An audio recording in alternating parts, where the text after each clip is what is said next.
Hi friends, ఈరోజు నేను కొండపాకల్లోని అష్టాదశ శక్తిపీఠ ఉమాసహిత రామలింగేశ్వర స్వామి ఆలయానికి వెళ్ళాను.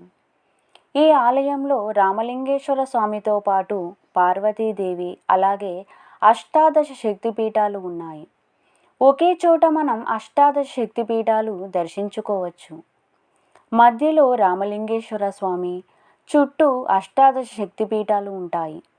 చాలా అద్భుతంగా ఉంటుంది ఈ ఆలయం.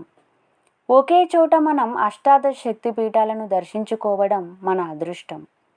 దేశమంతటా ఉన్న ఈ శక్తిపీఠాలు మనకు ఒకే చోట దర్శించుకోవచ్చు. ఈ ఆలయంలో అష్టాదశ శక్తిపీఠాలను ప్రతి శుక్రవారం అలంకరణ చేస్తారు. ముందుగా లక్ష్మీ గణపతి ఆలయానికి వెళ్ళి తరువాత ఈ అమ్మవార్లను దర్శనం చేసుకోవాలి.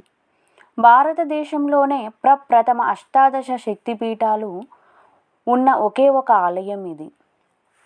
ఈ ఆలయంలో అమ్మవార్లకు ఓడిబియ్యం సమర్పించుకుంటారు.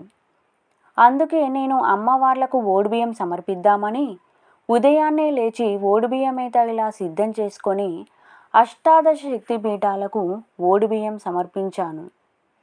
ఈ ఆలయంలో ముందుగా శాంకరీదేవి, కామాక్షిదేవి, శృంఖలాదేవి, చాముండేశ్వరి, జోగులాంబదేవి, భ్రమరాంబికాదేవి, మహాలక్ష్మీదేవి, ఏకవీర, మహంకాళి, పురూహుతికాదేవి, గిరిజాదేవి, మాణిక్యాంబదేవి, కామరూపిణీదేవి, మాధవేశ్వరి, వైష్ణవి, మాంగళ్యగౌరి, విశాలాక్షిదేవి, సరస్వతీదేవితో పాటు సుబ్రహ్మణ్య స్వామి కూడా ఉంటారు.